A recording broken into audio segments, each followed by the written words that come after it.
Hello, listeners, and welcome to a brand new episode. Today, I'm joined by Cali Gold. Hi, Cali. Hi, thank you for having me. Thank you for being here. Just so everyone knows, I kind of sprung this on her 2 minutes ago. I was like, do you fancy recording? And she said, yes. So, will you start by introducing yourself? Yes, thank you very much. There's nothing like a bit of spontaneity on a summer's day. Yes, I'm Cali Gold. I have about 15 years of experience in the recruitment and HR culture space, more closely working within smaller businesses, scale up, global businesses. On the last 5 years, experience has focused on the well-being and insurtech space. And really thinking about what is it that builds, or how do we really create successful, happy, productive, engaged teams. And those are kind of the things I thrive on talking about. So here we are. Amazing. Thank you so much for being here. And one of the things that's come up in our conversations quite a bit is really the position of people and culture experts within organizations and their role or their obstacles and challenges in getting leadership to buy into changes that they see as beneficial for the people and beneficial for the business. So can you speak a little bit about that? Yeah, absolutely. I think there's a huge perception that if you work in HR, culture starts and stops with that person, but it's so far from the truth. Um, the real buy-in that has to happen in the business isn't quite naturally with any leadership team and founder-based group. And I think there has to be a very close alignment and relationship on a number of points that I'll touch on between the HR person and that leadership team. And they have to be so closely aligned for there to be buy-in. But quite often what we find is there's a huge amount of frustration. HR people don't put things over the line. They don't make suggestions. They don't create what they always want to because there isn't always that alignment. And when I think about and reflect on my experience and the challenges that I had in trying to get things over the line, what I battled with is what could I do differently? Why isn't there alignment? Why doesn't X director buy into my idea of this new policy, or bringing in a coaching company, or focusing a new scheme on well-being? And what I often was doing is I was bringing this great idea to the table before understanding what their perception was, what their experiences was, what had they seen in their career in 15 or 20 years elsewhere, and were they trying to bring something else to the table that I just didn't know? And as HR people, we build these business cases, we do the research, we try and create the data to back up what we're saying, and we go in and sell an idea, right? We're all selling something. But we do that way before understanding what's already on the landscape, what's already been discussed, what already has been decided. And as an HR person, you're not always in the room, so you don't always know what's happening. And I often compare it to, like, a personal relationship, whether it's your spouse or a parent or your child. You don't just go in and say that this is what we're doing or this is what I want to do. That happens after 10, 50 conversations prior to that, where you then deliver a solution or an idea. So it's like we're missing that first piece. And that's either because, as I said, we forget that that part exists. We forget that there's other people in the room with other ideas and other experiences. Um, and I think it's really important to understand before being understood. Yes, I love that so much. Um, because it's like the first thing to do is actually to listen, not to speak at. And I love the point that you're making, that I think this is true for any role in the organization, is that not everyone knows every single thing that every person is working on. And Mm. not everyone knows the problems that that team are prioritizing and that team are seeing. And if we don't know the problems that they're prioritizing, we're coming with our priority. Absolutely. Absolutely. So it's almost like it got me thinking, it's almost like there are certain questions and conversations and a dialogue that has to happen before you're even bringing something into the room. So Mm. how do, for the people listening, whether they're founders or HR people, head of people, head of culture, How do you instigate those conversations, and what any kind of tips or tools for anyone who feels like they want those conversations, but they keep getting rescheduled or delayed? I'm going to come back to this world we're living in and navigating hybrid environments or remote environments. But for me, like these kind of conversations where you're not presenting something, you don't need your computer, you're not talking about data, you're just conversing about something. For me, they've always been really powerful, off the cuff, a walk and talk, a coffee, Joe blogs, have you thought about this? Or have you seen this in your previous company? Or how have you ever thought about whatever it is that you're thinking about presenting, that you're not going to tell them that? You just want to get a gist of what it is they've experienced on that specific topic that you're thinking about. And it's like building your education base just through a very natural conversation. And again, that for me comes down to, if you are an HR person that is, we throw around this word of commercial. But if you have a strong understanding of where your business is at, you take an interest, you're curious, and you ask X person for a coffee and a walk and talk, it becomes very easy just to navigate conversations and bring things to the table before trying to sell an idea. And I mean, Time Hackers is all about time, but these things do take a little bit of time developing a relationship and getting to know people. You also can't expect people to just to open up the whole time about everything. So as I said, in my experience, it's been very easy to do that on a walk and talk or a coffee and in person. But as I said, with a virtual world, you are probably messaging someone, putting a time slot in their diary. And if it's not really urgent, it's quite likely that that time will come and they'll say, listen, I'm really sorry, I can't chat about whatever it is you wanted to. Can we reschedule for next week or whatever?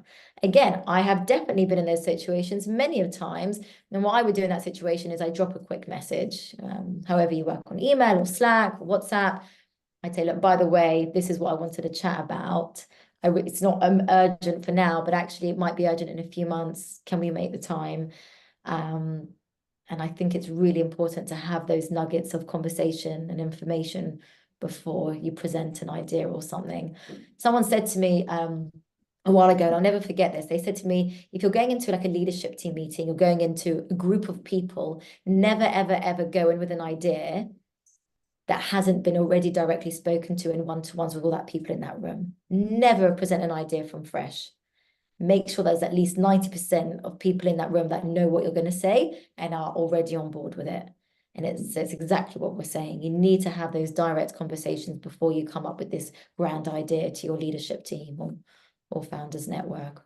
Yeah, and I love the example that you said, even thinking about like taking it back to family just for like a fun thing of being like, hey, I've decided we're all going to Greece this summer.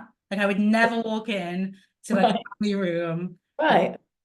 brothers and parents and like in-laws and all of that and be like, hey, I've decided we're going to Greece. And here, like Greece is great. Greece is amazing. The food is great. The weather's lovely. Like however great the idea is, Yes. not having that initial buy-in, not having that initial conversation of, do you want to travel together? Is it important for you to go on a family trip together? Have you ever been to Greece? Are you interested in going to Greece? Like that kind of informal conversation. Absolutely. And I think that's the important thing for everyone listening is it doesn't matter if you think it's a great idea. And if it is, if like 99% of the human, would agree with you that it's a great idea, it's still quite confronting. Absolutely. And also people want choice. We live in a world where you want choice all the time. Mm-hmm. And so if someone's presenting one idea to you, Mm-hmm. it's so hard. Where's the choice? Where's the conversation? Yes. And that's the other thing that, to your point just now, but I think it's one of the things that I'm reflecting on now, like, and there's so many examples going on in my mind, but it's presenting more than one solution. Yes. Yeah. Because whatever it is you're presenting, expect the pushback, there will be pushback. So offer another solution. Well, here's another idea that cost X or that can do X but can't do this, and weigh up the pros and cons. Yes. Yes. I love that. And I also, just to go back to what you said, so I love the idea of choice and giving options and giving information and various solutions, because we're not attached, or we shouldn't ever be attached to the actual solution. We should be attached to the thing getting solved. Until we implement the solutions that we're testing, we don't know the outcomes, however much we want to predict them and want to say this is what I think is going to work. We want to be more attached to the results that we're creating rather than how we're creating them. So I think that's a really important point. Yeah. But I loved what you shared about these micro conversations as well, because I do think, it's how relationships are built, it's how trust is built. And it's just a more fun way to work. It is something that I miss about working in an office, is those like fireside coffee chats. And I don't think that we have to eliminate them completely. Like you said, there's certain teams, me and my team use WhatsApp. They have a team meeting, I jump on it, not every week, so I don't need to be on it every week, but I will jump on it. So how can you have almost those conversations that are less structured and less formal? Because also I think for the recipient, and that's one of the big points that you've made as well, is thinking about the person you're speaking to. If I know I'm just going to have like a 10-minute catch up with someone on my team to just talk through ideas and whatever, get that they want my perspective on something, my brain requires way less of me than if I think we have like an hour meeting and I'm going to have to bring things and they're going to bring things. And knowing that ahead of time is really valuable. Exactly as you said, just to be like, hey, I want to talk to you about X. Yes. Like, just get your opinion on it for now. Yes, exactly. Feels much more accessible for leaders and for busy people and for overwhelmed people. Yeah, and it shows a level of respect of your time when people know exactly what it is that they're coming, even if it is a walk and talk and a relaxed meeting, people know exactly what the agenda is. Yeah. And will also come with probably more, sort of relevant ideas and more information, Yeah. because they put another 2 minutes of thought behind what it is they're getting into the conversation about. Yeah.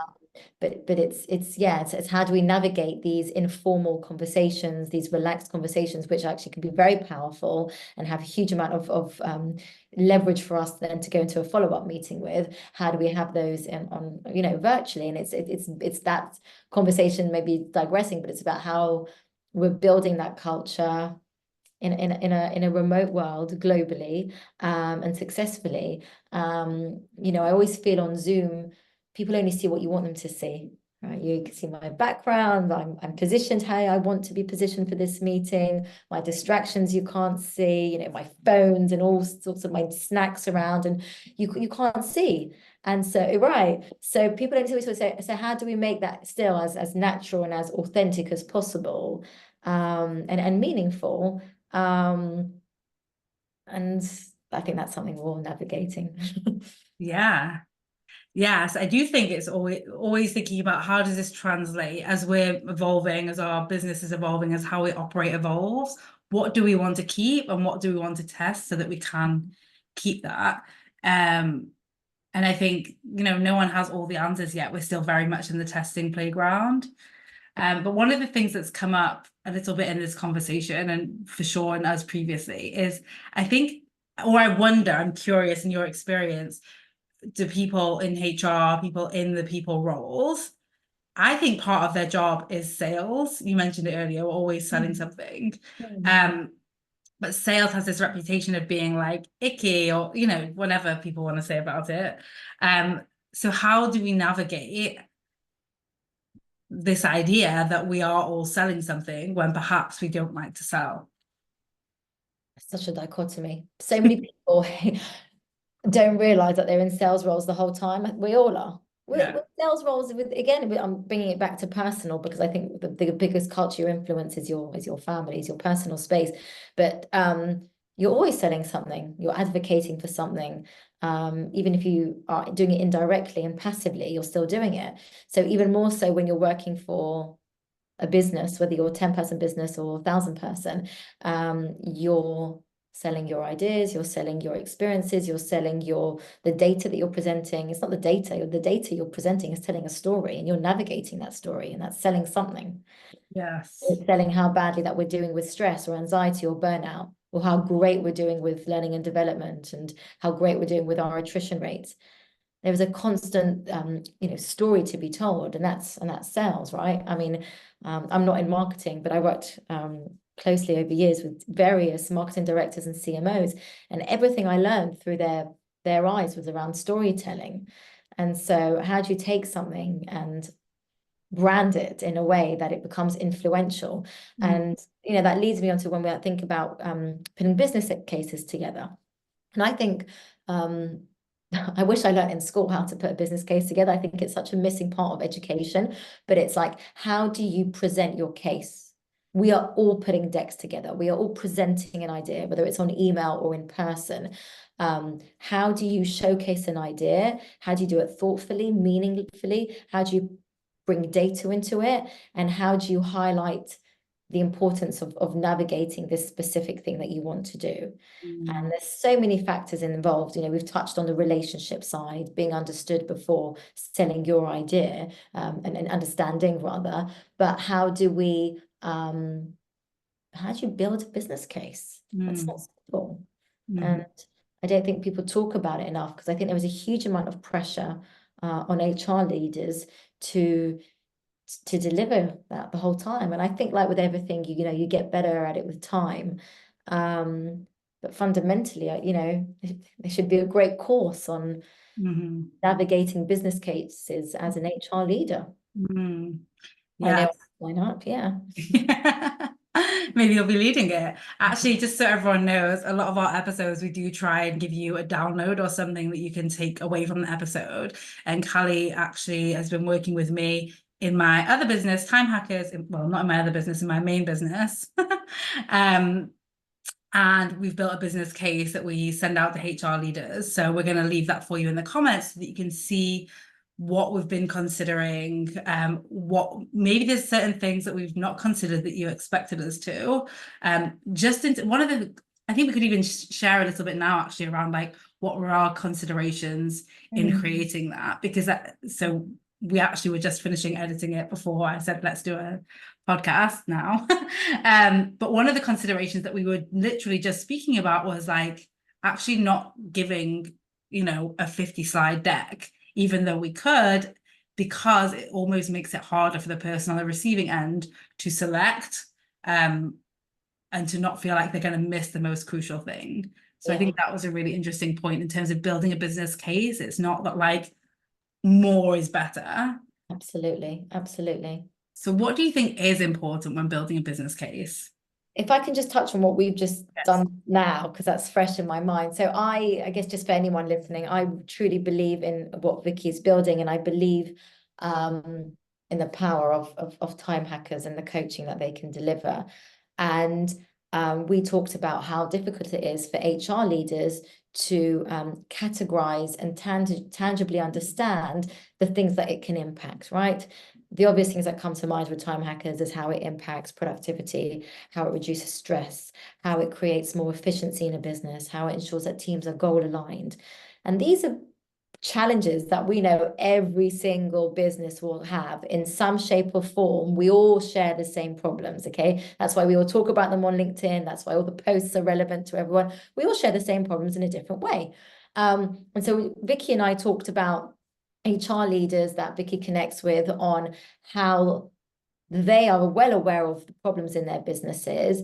They've seen the impact Time Hackers can have, and they don't know how to bridge the two together. So I've built a deck with Vicky that is pretty extensive, but the beauty of it is it allows an HR person to pick out the points, or literally copy and paste the points that are relevant to them.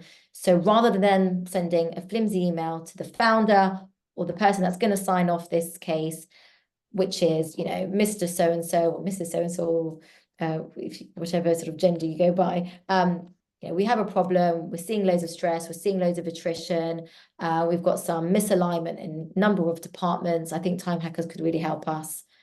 Regards, so-and-so.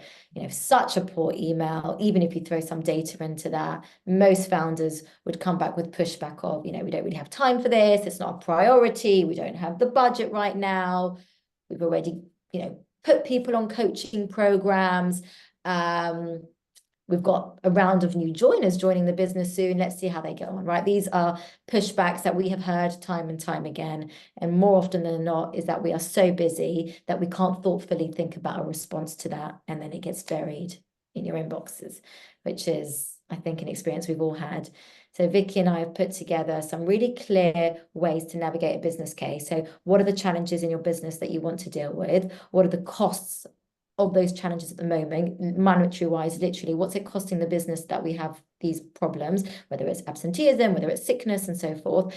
What's the impact if we don't deal with these issues now and in the next 6 months, right? It's only going to get worse. If we can invest a bit of money or move money around so that we can allocate some budget to time hackers, what's the value that we'll see in that? What can we see that will increase? What will decrease? And overall, how much money could we save over the next, 6 to 12 months? Now, obviously, you can't pinpoint these things dot to dot and number to number, but you can instinctively put a bracket on each of these categories. And I think it's really staggering when someone's going to highlight, we could save £500,000 a year, hypothetically, if we do X, Y, and Z. You walk away from that conversation feeling very stupid if you don't put something like this in place. And that's why I think these business cases that we've put together hopefully will be, helpful to a lot of people. Yeah, absolutely. I think that's it. I think that's exactly the point though that you just said, and something that we've spoken about together is this being very numbers based.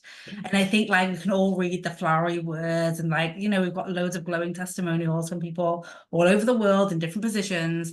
And like the numbers speak. And the problem is we don't want to say the numbers because we're like, oh, it might be 10% more, it might be 10% less, it might be 50% more, it might be 50. And to be fair, I always like to exaggerate so that it sounds good, but the client's going to win more. That's like my view with everything.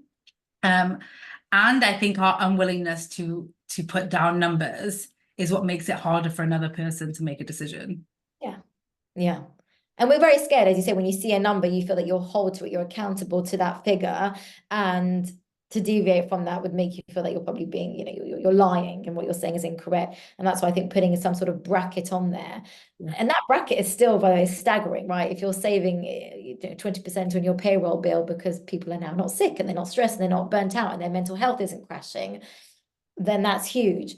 So yeah, I think it's very powerful. Yeah. And I actually also like what it holds me and my team to, right? Like we're also holding to something, we're also solving at a higher level where we're not just saying, hey, once we're in the door, thanks, cool, bye. We're like, how do we ensure? Like, for example, I think you and I spoke about this, one of the organizations we worked with, we were doing an in-person workshop and they weren't getting the attendees. And I asked them to send me the emails that they sent. And obviously it's not their job to sell like our workshops. That's not a skill that they have. And it's a skill that we very much have. So we ended up sending them like an email, like 3 email series so that they could send it out and get more people to come. Now taking that responsibility, like that's the kind of thing that I think putting numbers down requires you to take responsibility for your client's results, not just for opening the door.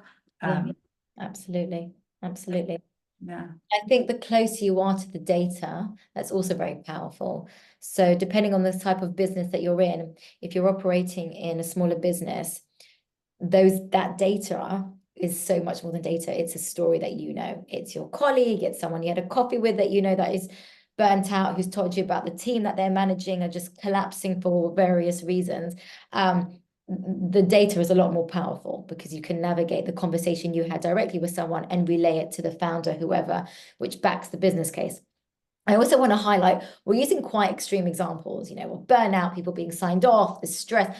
I also want to highlight there's some businesses that don't have a lot of that, and I was in one of them, that still need a huge amount of help because we're still navigating those challenges. So they might not be as extreme and you might not have 30 people signed off with sickness or stress, but also you might have one person who's stressed and one person who's got a challenge because they're new to the team and there's some misalignment on goals. And I want to just sort of reiterate that we're touching the same subjects. It doesn't matter if yours is extreme or not.